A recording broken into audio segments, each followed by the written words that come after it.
हर जिस्म में रूह सा हूँ। सबको नमस्कार और बहुत बहुत स्वागत है। तो आज इस शुरुआत में हम गुरुदेव के मुर्शिद वाणी दीवाने मुर्शिद से एक गजल ले रहे हैं।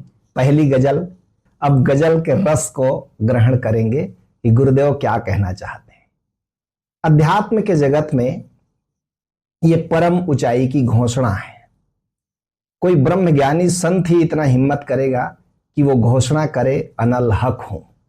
अनल हक शब्द आप बहुत परिचित शब्द नहीं है आपके लिए, लेकिन जो ओशो के साहित्य पढ़ते हैं उनके लिए परिचित शब्द है। एक सूफी फकीर हुए हैं मंसूर, वो उनकी घोषणा थी अनल हक, जिसको हमारे वेद के ऋषि, उपनिषद के ऋषि अहम ब्रह्मास्मि कहते हैं। अहम ब्रह्मास्मि की घोषणा करते हैं, कहते हैं मैं ही ब्रह्म हूं। अध्यात्म की परम ऊंचाई में संत की यह घोषणा होती है कि यह विराट अस्तित्व, यह विराट ब्रह्मांड और मैं अलग नहीं हूं, अब मैं वही हूं, अनल हक हूं। और गुरुदेव कहते हैं हर जिस्म में रूह सा हूं। ऐसा नहीं कि विराट ही हूं, प्रत्येक कण के भीतर, प्रत्येक व्यक्ति के भीतर, प्रत्येक शरीर के भीतर, चाहे वो पेड़ पौधा हो, चाहे जीव जंतु हो, चाहे मनुष्य हो, सबके भीतर जीवात्मा के रूप में मैं ही मौजूद हूं। मैं ब्रह्म हूं। मैं प्रत्येक प्राणी के शरीर में आत्मा के रूप में हूं।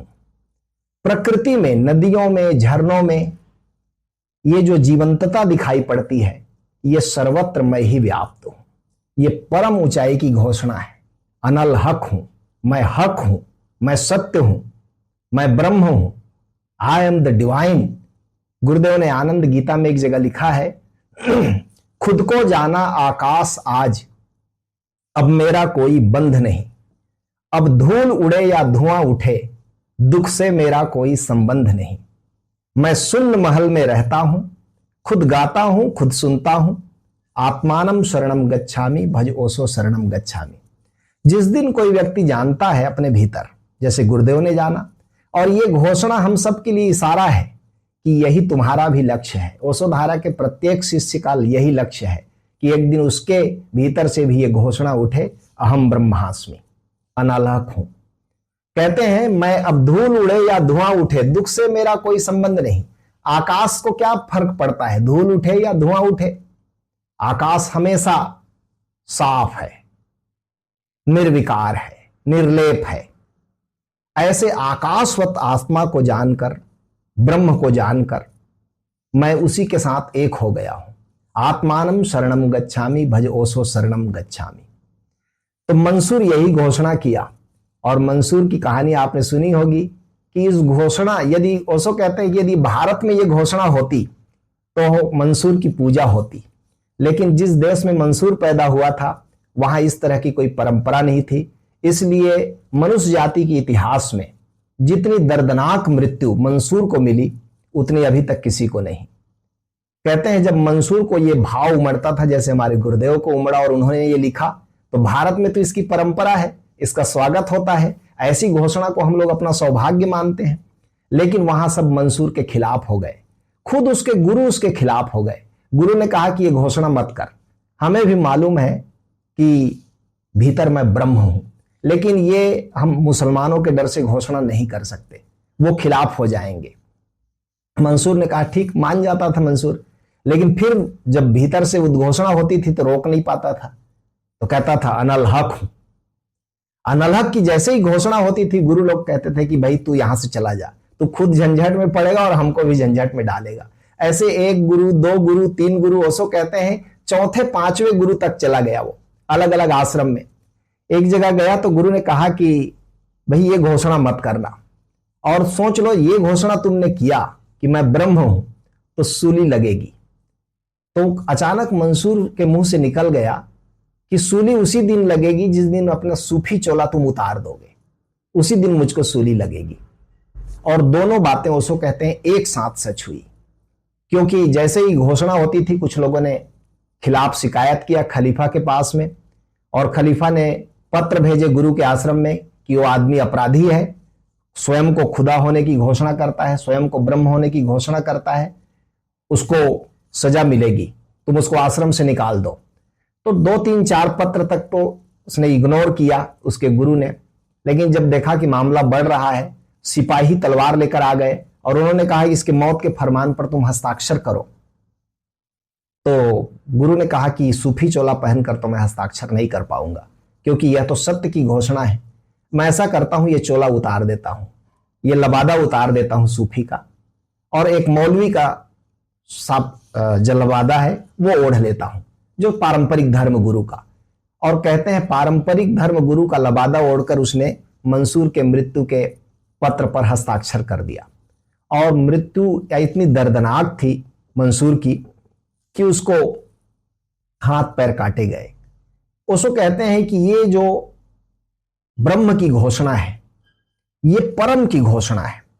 यहां आकर घोषणा व्यक्ति नहीं करता, वहां व्यक्ति नहीं रह जाता, वो परम ही अपनी घोषणा करता है। इसलिए मंसूर भी कहता था कि मैं रोक नहीं पाऊंगा।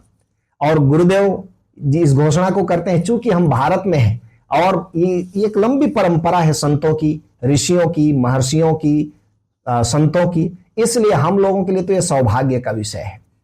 और इसलिए गुरुदेव कहते हैं सनातन धर्म को बचाना है, सूफिज्म को बचाना है, क्योंकि ऐसी घोषणाएं तो कभी कभी होती हैं। ये तो मनुष्य जाति के इतिहास में कुछ लोगों के हिस्से में आती है, बहुत लोग तो नहीं घोषणा कर पाते, और ये मनुष्य जाति की खुशकिस्मती है कि ऐसी घोषणा करने वाले लोग पैदा होते रहे। गुरुदेव कहते हैं इस गजल में, ये सूरज, ये चंदा, ये तारे, ये पंछी, हंसे कोई तो समझो मैं ही हंसा हूं। सूरज में, चांद में, तारों में, पंछी में ये जो प्रसन्नता और जीवंतता जो दिखाई पड़ती है, उन सब के पीछे मेरा ही अस्तित्व है। उनकी प्रसन्नता, उनकी हंसी वस्तुतः मेरी ही हंसी है। किसकी हंसी है? इस विराट चैतन्यता की हंसी है। ये पूरा ब्रह्मांड, अब तो वैज्ञानिक भी कहते हैं कि पूरा ब्रह्मांड एक मस्तिष्क है, एक चैतन्यता है।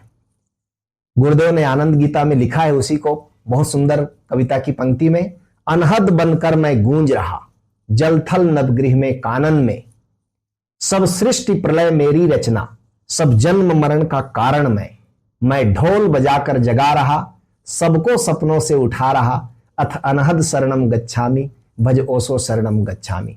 अनाहत नाद के रूप में, चैतन्य के रूप में पूरे ब्रह्मांड में मैं व्याप्त हूं। वो सब जगह जो प्रसन्नता और जीवंतता है वो मेरा ही प्रस्फुटन है, वो मेरी ही उपस्थिति है। और ये बातें सुनने की ही नहीं है, ये बातें गुनने की है, समझने की है। जब गुनेंगे तो आपके भीतर से भी यही घोषणा धीरे धीरे सुगबुगाने लगेगी। कहते हैं गुरुदेव, कहीं कोई आंगन फुहारों में भीगे तो समझना बादल बन मैं ही बरसा हूं। यदि कोई आंगन फुहारों से भीगा है, क्या मतलब हुआ इसका? इसका अर्थ हुआ किसी व्यक्ति के हृदय में खुशी जागी है, प्रेम जागा है, श्रद्धा जागी है, तो उसके पीछे अस्तित्व की चैतन्यता ही कारण है। वो विराट चैतन्य ही सुगबुगा रहा है, दो कलियां उसकी उठ रही हैं। और इसलिए गुरुदेव कहते हैं मैं ही वहां पर बरसा हूं। यहां मैं का मतलब गुरुदेव का शरीर नहीं, यहां मैं का मतलब उनका व्यक्तिगत व्यक्तित्व नहीं, वो विराट चैतन्य है। इस मैं में केवल कहने भर को मैं है, ब्रह्म ही है। कहते हैं चाहे मुझे चाहे कुछ भी कहे ये जमाना। बाहर के लोग देखते हैं तो शरीर ही दिखाई पड़ता है, गुरु का देह ही दिखाई पड़ता है, देह के पीछे छुपा हुआ विराट चैतन्य तो दिखाई नहीं पड़ता। क्योंकि एक मजेदार बात है, हमको दूसरे व्यक्ति में वही दिखाई पड़ता है जितने गहराई तक हम स्वयं में अपने को देख चुके रहते हैं। यदि मैं खुद को शरीर ही मानता हूं तो मुझे दूसरे का शरीर ही दिखाई पड़ेगा। यदि मैं खुद अपने को मन तक ही सीमित देखता हूं तो दूसरे में मुझे मन के अलावा कुछ नहीं दिखाई पड़ेगा।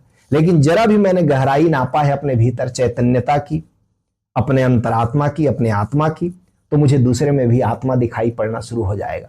यदि मैंने अपने विराटता को जाना है तो मुझे सर्वत्र विराट ही दिखाई पड़ेगा। वही कह रहे हैं गुरुदेव कि मुझे चाहे कुछ भी कहे ये जमाना। कहते हैं कि लोग चाहे मुझे कुछ भी कहें, वे मेरी वास्तविक अवस्था को नहीं पहचानते हैं।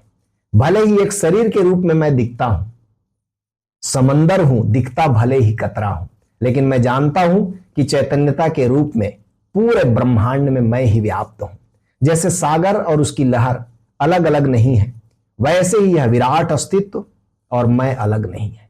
ये बड़ी घोषणा है और यही घोषणा हम सब के मुंह से गुरुदेव सुनना चाहेंगे। गुरुदेव, हर गुरु प्रसन्न तब होता है जब उसके शिष्य के मुंह से भी ये घोषणाएं हो। कहते हैं मुझी से है रोशन ये सारी खुदाई। समर्थ गुरुदेव कहते हैं कि जब से मैंने स्वयं के स्वरूप को जाना है, तब से यह भी जाना है कि चैतन्यता के रूप में पूरा अस्तित्व मुझसे ही रोशन है, मेरी ही रोशनी सर्वत्र व्याप्त है। कहते हैं भले देह में हूं मगर आसमा हूं। यद्यपि अभी मैं बाहर से एक देह की भांति दिखाई पड़ता हूं, लेकिन काश कोई मुझे भीतर से जानता तो वस्तुतः मैं आकाश हूं। गुरुदेव हम लोगों को कितनी बार इस बात को कहते हैं कि ब्रह्म आकाश है, परमात्मा आकाश है।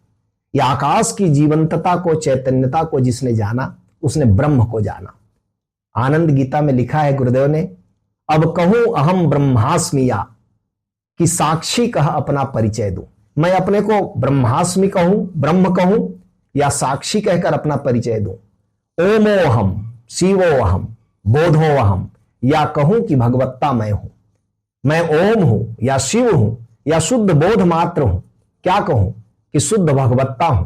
कुछ कहना अब बेमानी है, आगे अब अकथ कहानी है। इसके आगे घोषणाएं नहीं होती, इसके आगे फिर शब्दों में सत्य अटता नहीं है। कहते हैं अथ मौनम शरणम गच्छामि भज ओसो शरणम गच्छामि। अब मौन में उसे मैं जीता हूं, जानता हूं, जागता हूं। उसकी घोषणा अब आगे शब्दों में नहीं हो सकती। और आखिरी छंद इसका, इस गजल का, कहते हैं कभी अपने मुर्शिद में बोला था मैं ही। ये पंक्तियां मुझे बड़ी प्रिय हैं। कहते हैं कभी अपने मुर्शिद में बोला था मैं ही, अपने गुरु में भी मैं ही बोला था। जीसस का अनेक बार उदाहरण देते हुए ओशो कहते हैं जब किसी ने जीसस से पूछा कि अब्राहम के बारे में आपका क्या ख्याल है, तो जीसस ने कहा अब्राहम के पहले भी मैं था। यही बात गुरुदेव भी कह रहे हैं, कभी अपने मुर्शिद में बोला था मैं ही, भले आज कहलाता मैं औलिया हूं।